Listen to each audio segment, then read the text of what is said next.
موجود تھے ان کے سامنے نہ صرف فلسطین کے مقدمے کے حوالے سے بھرپور آواز اٹھائی بلکہ جب کشمیر کی بات کی تو یہ کہا کہ بھارتی مظالم وہاں جاری ہیں اور یہ انشور کیا جا رہا ہے کہ برہان وانی کی میراث، برہان وانی کی لیگسی زندہ رہے۔ تو وہ فلسطین کا کاز ہو، وہ کشمیر کا کاز ہو، وزیر اعظم اس کے علم بردار بنے اور میاں شہباز شریف نے باقاعدہ طور پہ اس کاز کو بھرپور طریقے سے وہاں پہ اٹھایا۔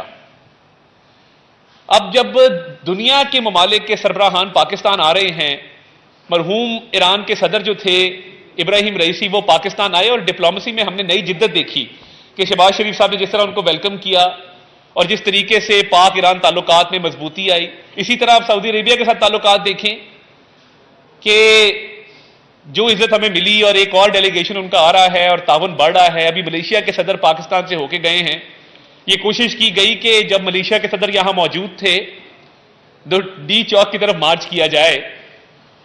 اور دیکھیے میں ایک چیز کو اپریشیٹ کرتا ہوں کہ جو وزیر اعظم کی تقریر تھی اس کو نہ صرف تمام مکاتب فکر نے، تمام شعبہ ہائے زندگی سے جو لوگ ہیں انہوں نے، بلکہ اس کے ساتھ ساتھ تمام سیاسی جماعتوں کے لوگوں نے بھی اس کو اپریشیٹ کیا۔ میں نے بہت سارے ایسے لوگ تحریک انصاف کے دیکھے سوشل میڈیا پہ جنہوں نے کہا جی باقی اختلاف اپنی جگہ پہ، یہ جو فلسطین اور کشمیر کی بات کی ہے، پاکستان کے کاز کی بات کی، مسلم امہ کے کاز کی بات کی ہے، ہم اس کے ساتھ ہیں، بہت اچھی بات کی ہے۔ تو دیکھیے یہ ایک امہ کی بات ہے، پاکستانیت کی بات ہے۔ تو جب کوئی باہر سے مہمان آتا ہے تو وہ باہر سے جو مہمان ہے وہ پاکستان کی عزت ہے، وہ پاکستان کے ساتھ تجارت بڑھانے آتا ہے، پاکستان کے ساتھ تعلقات کو مزید فروغ دینے آتا ہے، وہ پاکستان کی مفاد میں اپنے ملک کے ساتھ تجارت کو، سرمایہ کاری کو بڑھانے کے حوالے سے آتا ہے۔ اور ابھی ملیشین پرائم منسٹر یہاں موجود تھے، انہوں نے پاکستان کے ساتھ نہ صرف جو میٹ ہے، گوشت، حلال گوشت کی جو برآمد ہے اس حوالے سے بات کی اور کہا کہ ہم اس کو بڑھائیں گے $200 ملین تک، بلکہ کہا کہ چاولوں کی بھی جو یہاں سے پاکستان سے ایکسپورٹ کی جاتی ہے ملیشیا، 1 لاکھ ٹن انیشلی، اور پھر اس کو مزید بڑھایا جائے گا اور اس میں جو بھی دقت ہے اس کو دور کیا جائے گا۔ تو دنیا پاکستان کو مان رہی ہے اور دنیا کہہ رہی ہے کہ ہم پاکستان کے ساتھ تجارت بھی کریں گے، یہاں پہ انویسٹمنٹ بھی کریں گے۔ اکانومی کے انڈیکیٹر جب بہتر ہو رہے ہیں، میں نہیں کہہ رہا، آپ کے معروف اینکرز ہیں جو وی لاگز میں اس بات کا اقرار کر رہے ہیں کہ مہنگائی سنگل ڈیجٹ میں آئی ہے۔ میں دیکھ رہا تھا کامران خان صاحب نے بڑی اچھی اس پہ بات کی، حالانکہ وہ آپ کو پتا ہے کہ کئی دفعہ ہمیں زیادہ وہ کرٹیسائز ہی کرتے ہیں۔ آپ عالمی جریدے دیکھ لیں، جو مالیاتی جریدے ہیں، فائنینشیل جرنلز ہیں، کہ بلومبرگ کیا کہتا ہے؟ بلومبرگ کہتا ہے کہ جی پاکستان کی اکانومی ٹیک آف کر رہی ہے اور آپ کی سٹاک مارکیٹ ایشیا کی ایمرجنگ ترین مارکیٹس میں سے ہے۔ اللہ تعالیٰ کا شکر ہے میاں شہباز شریف صاحب نے آتے ہی اکنامک پالیسی کلیئر کی، ہم رائٹ سائزنگ کریں گے، ڈاؤن سائزنگ کریں گے، بالکل کلیئرٹی کے ساتھ۔ گورنمنٹ کا سائز چھوٹا کریں گے، ایکسپینڈیچر کو نیچے لے کے آئیں گے۔ آپ نے دیکھا پی ڈبلیو ڈی کا کرپٹ محکمہ کئی 100 ارب کی لیکیج تھی سال کی، بند کر دیا۔ ایف بی آر کے اندر کرپٹ افسران کو سائڈ لائن کیا، انہوں نے کہا میں پریڈ کراؤں گا، کرا کے دکھائی۔ سعودیہ کہتا ہے man of action, Malaysian prime minister کہتے ہیں کہ یہ کام کرنے والے وزیر اعظم ہیں اور پوری دنیا ان کا کام دیکھتی ہے۔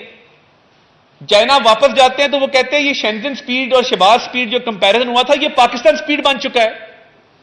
تو پوری دنیا تعریف کر رہی ہے آپ کی اکنامک پالیسی کی۔ رجب طیب اردغان نے کہا، ٹرکی کے پریزیڈنٹ جنہوں نے ٹرکی کی اکنامک ٹرانسفارمیشن کی، کیا کہتے ہیں؟ وہ کہتے ہیں کہ جی آپ کی اکنامک پالیسی بہت اچھی ہے، آپ کا انٹرسٹ ریٹ نیچے جا رہا ہے، شرح سود نیچے جا رہی ہے، آپ کی تو انویسٹمنٹ بڑھے گی۔ اور فچ کی ریٹنگز ہوں، موڈیز کی ریٹنگز ہوں، وہ امپروو کر رہی ہیں، ایکسپورٹ 14% اوپر چلی گئی ہے۔ مہنگائی کا سنگل ڈیجٹ میں آنا دیکھیے یہ کسی معجزے سے کم نہیں ہے۔ رائٹ سائزنگ، ڈاؤن سائزنگ کی، ایف بی آر کی ڈیجیٹائزیشن کی، $1 گورنمنٹ کا نہیں لگا۔ میکنزی کارپوریشن ہائر ہوا، ملنڈا گیٹس فاؤنڈیشن کی فنڈنگ آئی اور پرائیویٹائزیشن کی طرف جا رہے ہیں۔ پی آئی اے کا معاملہ چل رہا ہے، باقی اسٹیٹ اور انٹرپرائزز ہیں ان کی پرائیویٹائزیشن چل رہی ہے۔ تو جب رائٹ سائزنگ، ڈاؤن سائزنگ کی بات کی، ایف بی آر کی ڈیجیٹائزیشن کی بات کی، پرائیویٹائزیشن کی بات کی، ٹیکس نیٹ کو ایکسپینڈ کرنے کی بات کی، فائلرز بڑے ہیں، ایف بی آر کے فائلرز کی تعداد دگنی ہو گئی ہے، اور جتنے لوگ فائلر بنیں گے، اپنے آپ کو ایف بی آر کے ساتھ رجسٹر کریں گے، اتنا اس ملک کا بھلا ہوگا۔ تو اکنامک پالیسی الحمدللہ جو میاں شہباز شریف صاحب نے ویژن دیا تھا اس پہ عمل درآمد شروع ہوا تو پوری دنیا نے تعریف کی کہ آپ کی اکانومی جو ہے وہ ایک ایمرجنگ اکانومی ہے, حالات بہتر ہو رہے ہیں, اور یہ دیکھیے ڈیفالٹ کے دہانے سے بچا کے لائے تھے اکانومی کو. اور میں اکانومی کی تمہید کیوں باندھ رہا ہوں آپ کو بھی بتاؤں گا 1 منٹ کے اندر. ڈیفالٹ سے تب بچایا, پیرس کی ڈیسائسو میٹنگ کی, اس دفعہ M D I M F آئیں تو انہوں نے کہا کہ آپ نہ ہوتے تو یہ ملک ڈیفالٹ کر گیا ہوتا. اب دیکھیں نا, اگر M D I M F کی بات کر رہی ہیں یا ورلڈ بینک کے جو صدر ہیں اجے بنگا, وہ کہہ رہے ہیں کہ آپ کی اکنامک پالیسی بہت اچھی ہے اور آپ کی اکنامک پالیسی جو ہے اس سے آپ کی عوام کا بھی بھلا ہوا ہے, بجلی میں سبسڈی دی. اب اشیائے خرد و نوش آپ دیکھیں, آٹا پچھلے سال 160 پہ تھا, 180 پہ تھا, اب 60 کے اوپر, سوری 160 پہ تھا, 80 کے اوپر آ گیا ہے. پیٹرول آپ دیکھیں کہ وہ 320 سے 239 کے اوپر آیا اور اس میں مزید کمی کی جا رہی ہے. 5 دفعہ پیٹرول کی قیمت کم کی ہے. ایک طرف یہ اکنامک پالیسی کا پاتھ وے ہے, ترقی کا پاتھ وے ہے, ایک ویژن ہے کہ پاکستان انشاءاللہ تعالیٰ کسی وقت G20 کے اندر پہنچے گا, یہاں کے لوگ خوشحال ہوں گے, مہنگائی کا خاتمہ ہوگا, غربت افلاس کا خاتمہ ہوگا. اور ایک طرف جو ہے وہ انتشار ہے, تشدد ہے, اور ایک طرف بالکل تباہی اور بربادی کا منظر ہے, وہ ہے خیبر پختونخوا کا صوبہ. اب یہ کیوں کیے جا رہے ہیں دھرنے یا یہ مارچز کیوں کیے جا رہے ہیں؟ کیونکہ کبھی بھی ان کو پاکستان کی ترقی قابل قبول نہیں تھی, نہ ہے. ان کو مروڑ اٹھ رہے ہیں, ان کو رات کو نیند نہیں آتی. لوگوں کو جب نیند نہیں آتی پاکستان کے حالات جب برے ہوں, ان کو نیند نہیں آتی جب پاکستان کے حالات بہتر ہو رہے ہیں. بالکل الٹ سوچ ہے. ہم پریشان ہوتے تھے پوری ٹیم وزیر اعظم کی کہ خدا نہ خواستہ ملک ڈیفالٹ کیا, وزیر اعظم کہتے تھے یار مجھے راتوں کو نیند نہیں آتی ہے. پریشانی ہے اس ملک کی, اس ملک کو قوم کی. ادھر پریشانی کیا ہے کہ ملک ترقی نہ کر جائے. ملک ترقی کر گیا تو ہمارے پلے کیا رہے گا, کیونکہ ہمارا بیانیہ تو فوج کے خلاف ہے, ہمارا بیانیہ تو ریاست پاکستان کے خلاف ہے, ہمارا بیانیہ تو آرمی چیف کے خلاف ہے. ہم تو باہر جا کے دوسرے ملکوں کے اندر اپنے ملک کے خلاف لابی کرتے ہیں. وہ شعر ہے نا پروین شاکر کا کہ تہمت لگا کہ ماں پہ جو دشمن سے داد لے, ایسے سخن فروش کو تو میں کہتا ہوں ڈر جانا چاہیے. ڈرنے کا مقام ہے, اور خواہش نہیں کروں گا. مگر بات یہ ہے کہ یار آپ اس میں حصہ ڈالیں. آپ کو کس نے منع کیا ہے کہ جب مہنگائی کم ہوئی ہے 6.9 کے اوپر آئی ہے, آپ کو کس نے منع کیا ہے کہ آپ کے پی میں جا کے ٹرانسپورٹرز کے خلاف, جس طرح پنجاب میں ایکشن ہو رہا ہے, آپ کریں نا, اڈے بند کریں, ٹرانسپورٹرز کی بسیں بند کریں, کہیں کہ فیول پرائس 5 دفعہ کم ہوئی ہے, کے پی کے عوام ڈیزرو کرتے ہیں کہ کرایہ کم ہو. آپ کریں. آپ کہیں کہ پی کے الائی لاہور میں بنا تھا, میں بطور وزیر اعلیٰ خیبر پختونخوا اس سے دگنا بڑا اور اچھا اسپتال بناؤں گا. آپ لیڈی ریڈنگ ہاسپٹل کو نہیں ریویمپ کر سکے. آپ کہیں کہ دانے اسکول بنے تھے, میں خیبر پختونخوا کے ہر ڈویژن کے اوپر جا کے اچھے اسکول بناؤں گا. نہ اسکول ہے, نہ کالج ہے, نہ اسپتال ہے, نہ یونیورسٹیاں ہیں, نہ آپ نے پچھلے 12.5 سال میں عوام کی فلاح و بہبود کے لیے کوئی کام کیا. تکلیف آپ کو یہ ہو رہی ہے کہ پاکستان کی اکانومی بہتر کیوں ہو رہی ہے. جیسی اکانومی بہتر ہوئی ہے, یہ وہی کام ہے جو 2013 میں کیا گیا تھا. ہمارا کیا طرز عمل تھا کہ نواز شریف صاحب گھر جاتے ہیں بنی گالا اور کہتے ہیں کہ مل کے ملک کی خدمت کریں گے. 14 میں دھرنے شروع ہو جاتے ہیں. پتہ ہے چینی صدر آ رہا ہے, پتہ ہے کہ نواز شریف شہباز شریف پہ چینی قیادت کا ٹرسٹ ہے. کیا کرتے ہیں, دھرنا کرتے ہیں اور کہتے ہیں کہ چین کے صدر کو نہیں آنے دیں گے, سیبوٹاج کریں گے. چین کے صدر کا دورہ ڈیلے ہوا, کئی ماہ ڈیلے ہوا. پاکستان کی عوام کے لیے جو تحفہ انہوں نے دینا تھا $64 ارب کا, وہ تاخیر سے آیا. سی پیک تاخیر سے شروع ہوا, مگر پھر بھی اللہ کے فضل سے نواز شریف کی قیادت میں شہباز شریف نے ڈیلیور کیا. بجلی کے منصوبے لگا کے دیے, لوڈ شیڈنگ کا خاتمہ کیا, موٹر ویز بنی, نواز شریف صاحب نے موٹر ویز بنائی, ملک کے اندر انڈسٹری کو فروغ ملا اور سی پیک تیزی سے آگے بڑھا. تب بھی تکلیف تھی, تب روز سازش کی جاتی تھی, روز دھرنے کیے جاتے تھے, روز مظاہرے کیے جاتے تھے. اور ریڈ زون کے اندر دھرنے کا مقصد ایک ہی ہوتا ہے, کارے سرکار کو مفلوج کرنا, کہ نہ پی ایم آفس چلے, نہ پریزیڈنٹ ہاؤس چلے, نہ پاک سیکریٹریٹ چلے, نہ فائلیں موو ہوں, نہ ملک کے اندر ترقی ہو, نہ منصوبے لگیں. ابھی بھی یہی مقصد ہے. میں بالکل کلیئرٹی کے ساتھ, بالکل کلیئر آپ کو بتا دوں, کسی کو اجازت نہیں دی جائے گی کہ وہ ایس سی او کو سیبوٹاج کرے. یہ ہو ہی نہیں سکتا. پاکستان کے لیے ایک اعزاز ہے, پاکستان کے لیے ایک فخر کی بات ہے کہ کئی دہائیوں بعد 12 ملکوں کے heads of government prime ministers آ رہے ہیں پاکستان کے اندر. اور اسلام آباد کو سجایا جا رہا ہے. پرائم منسٹر خود میٹنگز لے رہے ہیں, دیکھ رہے ہیں کہ اسلام آباد کی بیوٹیفیکیشن کیسے ہو رہی ہے. جو پاکستان آئے باہر سے پاکستان کا اچھا امیج لے کے جائے, پاکستان کے بارے میں اچھی سوچ لے کے جائے, پاکستان کے بارے میں اپنے ملک میں کہے کہ پاکستان از دا لینڈ آف اپرچونٹیز, پاکستان میں ہم انویسٹمنٹ کریں گے, پاکستان سے ٹریڈ بڑھائیں گے, پاکستان ایک خوبصورت ملک ہے, پاکستان کے پوٹینشیل کو ہم مانتے ہیں. یہ ہماری کوشش ہے, یہ ہم پاکستان ان کو دکھانا چاہتے ہیں. ملیشین پرائم منسٹر آئے, انہوں نے کہا کہ شہباز شریف صاحب, ہمارے جو ملیشیا سے ٹورسٹ آتے ہیں 3 گنا ان کی تعداد بڑھ چکی ہے, جو اسکردو جاتے ہیں, گلگت جاتے ہیں, ہنزا جاتے ہیں, طا آباد لیک کو دیکھتے ہیں, 3 گنا ان کی تعداد بڑھ چکی ہے. آپ کی بڑی خوبصورتی ہے پاکستان کے اندر, تو ہمیں خوشی ہوتی ہے. تو یہ جو ایس سی او کو سیبوٹاج کرنے کی کوشش کی جا رہی ہے نا, جس طرح 2014 میں دھرنے دے کے کی گئی تھی, انشاءاللہ تعالی اللہ کے فضل سے ریڈ زون کے قریب کسی کو نہیں پھڑکنے دیں گے.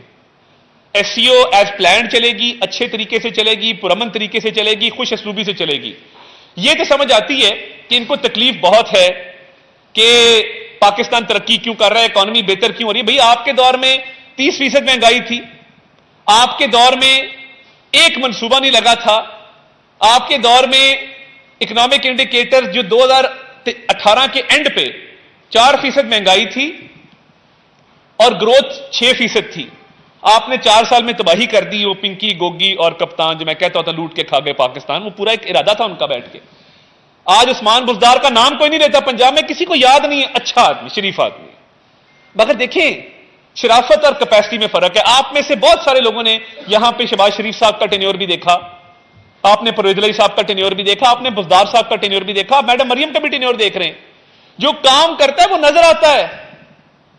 بزدار صاحب کو پنجاب پہ مسلط کیا گیا تھا کمائی کے لیے, پنجاب کی عوام کو لوٹا گیا, اب خیبر پختونخوا میں وہ کام کر رہے ہیں. ادھر بزدار دوم جو ہے, یہ وسیم اکرم پلس تھا, وہاں پہ Wasim Akram plus plus plus plus plus لگا دیا گیا ہے. اور وہ کیا کر رہا ہے, وہ صرف بڑکے مارتا ہے, سرکاری اسلحہ استعمال کر رہا ہے فیڈریشن کے خلاف, سرکاری مشینری ہے, سرکاری ٹیئر گیس آئی ہوئی ہے, کے پی کی پولیس ٹیئر گیس لے کے آئی ہے. اس عوام کے ٹیکس کے پیسے کے کروڑوں روپے, کئی کروڑ جو ہیں وہ پیٹرول پہ خرچ ہو چکے ہیں تمام دھرنوں کے اوپر. سرکاری گاڑیاں ہیں, ان کے جلسوں میں جو ان کی پرائیویٹ گاڑی ہے ان کا تیل بھی سرکار ڈلوا کے دیتی ہے خیبر پختونخوا کا. ایک منصوبہ نہیں ہے وہاں پہ لگا. مہنگائی پورے ملک میں کم ہو رہی, وہاں کم نہیں ہو رہی کیونکہ توجہ ہی نہیں ہے. وہ سارا وقت دھرنوں پہ لگا ہوا ہے, اپنے لیڈر کو خوش کرنے پہ لگا ہوا ہے. تو یہ سمجھ آتی ہے کہ تکلیف تو یہ ہے کہ ملک ترقی کیوں کر رہا ہے. کل انڈین فارن منسٹر کو انہوں نے انوائٹ کیا اپنے دھرنے پہ آنے کے لیے. ایس سی او کے اور ملک بھی ہیں, پتہ نہیں باقی ملکوں کو کیوں نہیں انویٹیشن دیا, ایک ہی ملک کو انویٹیشن کیوں دیا ہے. بیرسٹر سیف صاحب نے کل ایک ٹاک شو میں کہا کہ ہم جے شنکر صاحب کو انوائٹ کرتے ہیں کہ ہمارے دھرنوں پہ اور ہمارے پروٹیسٹ کے اوپر آئیں. تو باقی بھی ممالک آ رہے ہیں ایس سی او کے اوپر, ان کو بھی دعوت دے دیتے. اور ایس سی او کو انشاءاللہ تعالیٰ بالکل پرامن اور بڑی بہترین طریقے سے چلے گی, اس کے ارینجمنٹ بھی کر رہے ہیں. یہ جو ایک ہی ملک کو دعوت دیتے ہیں نا, مجھے بتا دیں اس دھرنے کا مقصد کیا ہے. کیا کوئی ڈیمانڈ سامنے آئی ہے کہ مہنگائی اور کم کرو, اکانومی کو اور بہتر کرو؟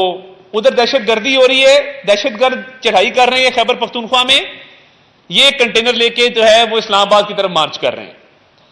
کسی کو نہ قانون میں ہاتھ لینے کی اجازت, قانون کو ہاتھ میں لینے کی اجازت ہے, نہ کسی کو یہ اجازت دیں گے کہ ریڈ زون کے قریب کوئی پھڑکے امن امان خراب کرے. یہ ہو ہی نہیں سکتا انشاءاللہ تعالی.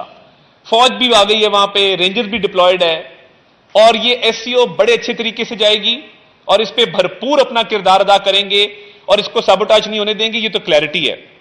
مگر یہ مطالبہ کیا ہے؟ ہوتا ہے نا کہ یہ ہم اسلام آباد آ رہے ہیں, یہ 4 مطالبے ہیں. این آر او کی کوشش ہے, یہ ہمیں پتا ہے. بھائی عدالتوں کے اندر کیس ہے, جاؤ عدالتوں میں جا کے آرگیو کرو. لیڈر کو چھوڑ دیں, لیڈر کو چھوڑ دیں, پھر کبھی ہمارے سے بات کر لو, ہم بات کرنا چاہتے ہیں. کسی کو مطالبات نہیں پتا, کسی کو اس دھرنے کا مقصد نہیں پتا. مقصد وہی ہے جو 9 مئی کو تھا. اور ایسے ڈرپوک ہیں, ایسے بزدل ہیں. ادھر آپ لوگوں نے دیکھا اپوزیشن کے اندر, ہمیں تو دیوار میں چنوا دیا تھا ان لوگوں نے. کسی نے اف تک نہیں کی. شہباز شریف صاحب, نواز شریف صاحب کی والدہ کی میت پڑی تھی اور جج کہہ رہا تھا جرا کرنی ہے. آپ کو یاد ہوگا وہ جج صاحب اکاؤنٹیبلٹی کورٹ نمبر 2 کے جج صاحب نے کہا جی میں نے جرا کرنی ہے, پھر وہ بعد میں دیکھیں گے. نواز شریف صاحب کہتے ہیں میری اہلیہ سے آخری دفعہ میری بات کرا دو بستر مرگ پہ, کہتے ہیں جی نہیں بات نہیں ہو سکتی. ادھر انگلی لگتی ہے تو او آ ای نکلتا ہے منہ سے. مطلب یار کیا ہو گیا ہے؟ کوئی تھوڑا سا ہمت کرو، حوصلہ کرو. یہ تو مجھے لگتا ہے وہ جو کریمیں نہیں ہوتی جس میں بیک ایک کری اس میں سے او آ والی آوازیں آتی، یہ تو اس کے کوئی اشتہار بن کے رہ گئے ہیں اس ملک کے اندر. ہمیں پکڑ لیا، مجھے دھکا لگ گیا، میں گر گیا، میری گاڑی کا جو ہے وہ دروازے پہ ڈینٹ پڑ گیا. یار خدا کا خوف کرو، ہو کیا گیا آپ لوگوں کو؟ تھوڑا حوصلہ پکڑو، تھوڑی ہمت پکڑو. 9 مئی پوری چڑھائی کر کے گئے تینوں بہنیں، Aleema Khan, Noreen Khan, Uzma Khan, corps commander house کے باہر. بھانجا صاحب نے وردی لٹکائی ہوئی ہے ڈنڈے کے اوپر. ہم نہیں تھے، کوئی اور تھا. او بھائی گئے ہو، مانو اس بات کو. جب تینوں بہنیں موجود ہیں، بانی چیئرمین پی ٹی آئی کی، بھانجا موجود ہے، ایک رہنما چونکڑی مار کے گاڑی کی چھت پہ بیٹھ کے کہہ رہی ہے ہم کور کمانڈر ہاؤس جا رہے ہیں. ادھر 2 خواتین ہیں، وہ کہہ رہی ہیں تمہاری ایسی کی تیسی، ہم آگ لگا دیں گے، توڑ دیں گے، مار دیں گے. لیڈر کہہ رہا ہے نہیں، یہ میرے سے کوئی تعلق نہیں ہے، نہ بہنوں سے میرا تعلق ہے، نہ بھانجے سے، نہ یاسمین راشد سے، نہ محمود رشید سے. آگ لگا کے جب تھوڑا سا ڈنڈا چلا تو بس، یہ ڈنڈا کو کہتے ہیں نا بگڑوں تگڑوں کا پیر ہے، تو یہ فوری ڈنڈا دیکھ کے ٹینشن ہو جاتے ہیں، یوں سیدھے ہم نہیں تھے. او بھئی آپ کی فوٹیج ہے، آپ موجود ہیں، آپ کی تقریریں ہیں. بزدل، اتنا سا دل ہے. سارے لوگوں کو جیل میں بند کیا، خود پریزیڈنشل سویٹ میں بیٹھا ہے، سائیکل بھی ملی ہوئی ہے ایکسرسائز والی، دیسی مرغی بھی آ رہی ہے، کھانا بھی آ رہا ہے، واکنگ گیلری بھی ملی ہوئی ہے. اب کہہ رہے ڈمبل دو، میں نے ڈولے بھی بنانے ہیں. بھئی آپ کو اندر پھر دیوار بھی بنا دیتے ہیں کہ شام کو باہر آ جایا کریں، اس میں دروازہ لگا دیتے ہیں، شام کو باہر آئے، صبح پھر واپس آ گئے. آپ باہر گھوم پھر آیا کریں، پارٹی شارٹی کر لیا کریں، جو بہت شدت سے آپ کو مس ہوتا ہوگا، آپ بڑے شوقین آدمی ہیں. تو یہ اس ملک کی تباہی بربادی کرنے میں آئی ایم ایف کو لیٹر کیوں لکھے گئے تھے؟ اس لیے لکھے گئے تھے کہ یہ ملک کو برباد کرنا چاہتے تھے، ڈیفالٹ کرانا چاہتے تھے. آئی ایم ایف کو جو لیٹر لکھے اور کہے کہ پاکستان کو امداد مت کرنا، پاکستان کے ساتھ اگریمنٹ مت کرنا، جو 9 مئی کو فوج پہ حملے کر دے، شہداء کی یادگاروں کو مسمار کر دے، جو پاکستان کے خلاف باہر کی لابیوں کو. مجھے یہ بتا دیں، زیک گولڈ سمتھ صاحب کا ایک ٹویٹ آیا اسرائیل کے حق میں پچھلے دنوں. قاسم اور سلیمان کے ماموں ہیں، قاسم خان اور سلیمان صاحب کے سگے ماموں ہیں زیک گولڈ سمتھ. آپ جانتے ہیں زیک گولڈ سمتھ کو؟ لندن کے میئر کا الیکشن لڑا تھا، خان صاحب ان کی کیمپین چلانے گئے تھے. خان صاحب کے بچوں کے سگے ماموں ہیں. ہم نے اس پہ احتجاج کیا کہ زیک گولڈ سمتھ یہ کہہ رہا ہے کہ اسرائیل جو ہے وہ آخری جنگ لڑ رہا ہے، اور اسرائیل جو ہے وہ اسرائیل ول پریویل، اسرائیل جو ہے وہ اپنا مقام حاصل کر کے رہے گا، اسرائیل کامیاب ہوگا. اسرائیل کے لیے دعائیں کر رہے ہیں قاسم اور سلیمان کے ماموں. ایک بندہ بتا دیں پی ٹی آئی کا جس نے مذمت کی اس ٹویٹ کی اور کہا یہ زیک گولڈ سمتھ غلط کہہ رہا ہے. کہہ ہی نہیں سکتے. یہ آپریشن گولڈ سمتھ کا حصہ ہے، یہ تو اس لابی کا حصہ ہے. اس لابی نے ہمیشہ ان کو پروموٹ کیا ہے. قاسم اور سلیمان کے ماموں جو ہیں وہ کیوں اس کے ماموں ہیں؟ وہ اس لیے ماموں ہیں کہ پوری فنڈنگ ہر چیز وہاں سے آتی ہے ان کی. ہم نے زیک گولڈ سمتھ کی اس ٹویٹ کو بھرپور اس کی مذمت کی. ان کے ایک بندے میں جرت نہیں تھی کہ کہتا کہ زیک گولڈ سمتھ غلط کہہ رہا ہے. فلسطین انشاءاللہ تعالیٰ کامیاب ہوگا، ہم فلسطین کے کاز کے ساتھ ہیں. فلسطین کی ان کو فکر نہیں ہے. پرائم منسٹر نے کل جماعت اسلامی کے ساتھ، بلاول بھٹو زرداری صاحب کے ساتھ ایک اے پی سی بلانے کا اعلان کیا ہے. 7 اکتوبر ہم منائیں گے یوم اظہار یکجہتی فلسطین منائیں گے. یوم اظہار یکجہتی فلسطین منانے جا رہے ہیں 7 اکتوبر کو. پورے ملک میں سیمینارز ہوں گے، واکس ہوں گی، مظاہرے ہوں گے، آپس میں ہم بیٹھ کے پریس کانفرنسز بھی کریں گے، پوڈ کاسٹ بھی کریں گے، ڈیجیٹل میڈیا پہ بھی اس کو لے کے جائیں گے فلسطین کے لیے. یہ زیک گولڈ سمتھ کی ایک ٹویٹ کی مذمت نہیں کر سکے. جے شنکر وہ کہہ رہے ہیں کہ آ کے ہمارے سے خطاب کریں. بھئی باقی ممالک کہاں گئے ہیں؟ اب یار زیک گولڈ سمتھ کی بات آتی ہے، میں نے کسی سے پوچھا کہ یہ جو تھا نا ہم کوئی غلام ہیں کہ مان جائیں، اور ایبسلوٹلی ناٹ. مجھے یہ بتا دیں کہ یہ بانی چیئرمین پی ٹی آئی نے ایبسلوٹلی ناٹ کس کو کہا تھا، کس بات پر کہا تھا، کس موقع پر کہا تھا، کس مقام پر کہا تھا؟ کوئی ایک بندہ آپ میں سے مجھے بتا دے. آپ بڑے جید صحافی ہیں سارے. کوئی ایک بندہ مجھے بتا دے کہ جی امریکہ نے یہ چیز مانگی تھی جس پہ خان صاحب نے کہا نہیں جی ایبسلوٹلی ناٹ. اس کا کوئی دستاویز، کوئی ڈیمانڈ. پوری قوم کو بیوقوف بنا دیا، بیانی کے پیچھے لگا دیا، ریاست مدینہ کا نام لیتے رہے، ساتھ ملک کو لوٹتے رہے. ادھر کہتے رہے امریکی سازش. اب امریکہ میں کانگریس مین کے ہاتھ جوڑے، ہمارے خدا کا واسطہ مائی باپ ہمارے لیے لیٹر لکھ دو، ہمارے لیے قرارداد منظور کر دو. وہاں پہ پوری لابیز بنائی ہوئی ہیں. اور بھائی اگر غلامی نہ منظور ہے تو پھر وہاں پہ کیوں ترلے لے رہے ہو، کیوں محنت کر رہے ہو؟ اور ایبسولوٹلی ناٹ کہہ دیا اور لوگوں نے مان لیا. بتا دیں کس نے کہا تھا, کس کو کہا تھا, کب کہا تھا, کیوں کہا تھا. اسی طرح یہ بے ہنگم دھرنا ہے. آئی ایم ایف کو لیٹر لکھو, ملک کو سیبوٹاج کرو, ملک کو ڈیفالٹ کرو, حملے کر دو فوج کے اوپر, انارکی پھیلا دو, آگ لگا دو. یہ ایجنڈا ہے. اور تکلیف یہ ہے کہ پاکستان ترقی کر رہا ہے, ایس سی او بھی ہوگی, پاکستان ترقی بھی کرے گا, مہنگائی میں مزید کمی بھی ہوگی, پاکستان کے عوام بھی خوشحال ہوں گے. اور تحریک انتشار کا میں پہلے بھی کہہ چکا ہوں کہ تحریک انتشار کا جنون انا للہ و انا الیہ راجعون.